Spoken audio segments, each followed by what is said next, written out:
कर्नाटक की सियासत में लिंगायत और वक्का लिंगायत समुदाय का काफी दबदबा माना जाता है। कर्नाटक में लिंगायत की आबादी 17% है, जो कि राज्य की बड़ी जनसंख्या है। वहीं वक्का लिंगायत समुदाय की आबादी लगभग 12% है। लोगों का मानना है कि लिंगायत और वक्का लिंगायत समुदाय जिस पार्टी के साथ जुड़ते हैं तो पासा पलट देते हैं। वक्का लिंगायत समुदाय से राज्य के अब तक 7 मुख्यमंत्री रह चुके हैं। कर्नाटक विधानसभा चुनाव में कांग्रेस ने 166 उम्मीदवारों की सूची जारी की है। इसमें से लिंगायत समुदाय के उम्मीदवारों को 43 टिकट दिए गए हैं। साल 2018 के चुनाव में कांग्रेस ने इतनी सीटें लिंगायत समुदाय के उम्मीदवारों को दी थी। हालांकि कांग्रेस केवल 17 सीटों पर जीत हासिल कर पाई थी। वहीं बीजेपी ने लिंगायत समुदाय के 55 कैंडिडेट उतारे थे, जबकि 40 सीटों पर ही लिंगायत उम्मीदवारों ने जीत दर्ज की थी। वहीं वक्का लिंगा के लिए कांग्रेस ने अपने कुल 166 उम्मीदवारों में से अब तक 29 सीटें ही आवंटित की हैं। बताते चले कि साल 2018 में कांग्रेस ने वक्का लिंगा समुदाय से 41 सीटों पर उम्मीदवार खड़े किए थे। हालांकि बीजेपी अभी तक चुनाव के लिए एक भी लिस्ट जारी नहीं कर पाई है। उम्मीद है कि बीजेपी की पहली लिस्ट आज या कल जारी हो सकती है। इस संबंध में रविवार को बीजेपी ने बैठक भी की है।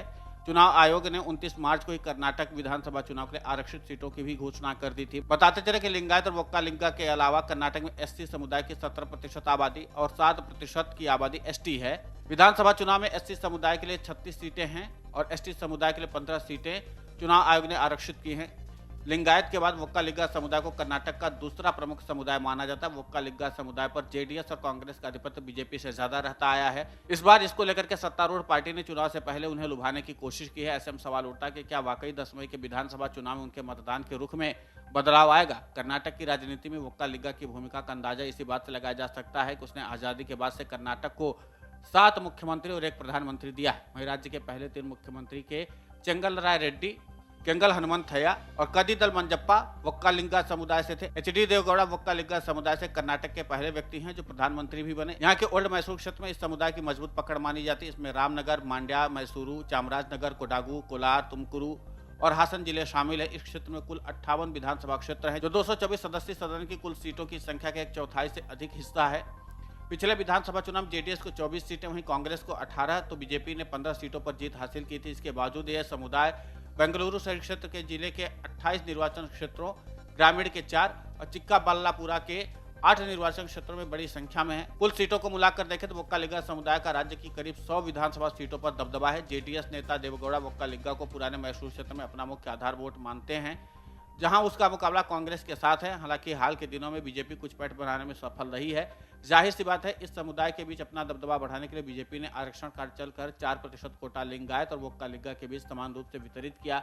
इसके साथ ही अब वक्का लिंगा के लिए आरक्षण 4% से बढ़कर 6% हो गया है।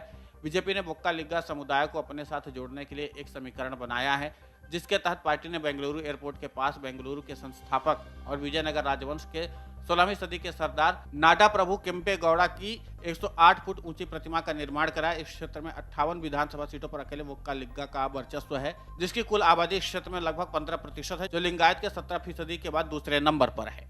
Video desk अमरउजाला.com। अमर उजाला अब आपके टीवी पर भी। अपने स्मार्ट टीवी पर YouTube पर सर्च करें अमर उजाला, चैनल सब्सक्राइब करें और देखें ताजा खबरें, वो भी HD क्वालिटी में। और हाँ, बेल आइकन दबाना ना भूलें ताकि हर खबर हो आपके घर। अमर उजाला, निष्पक्ष, निर्भीक, निरंतर।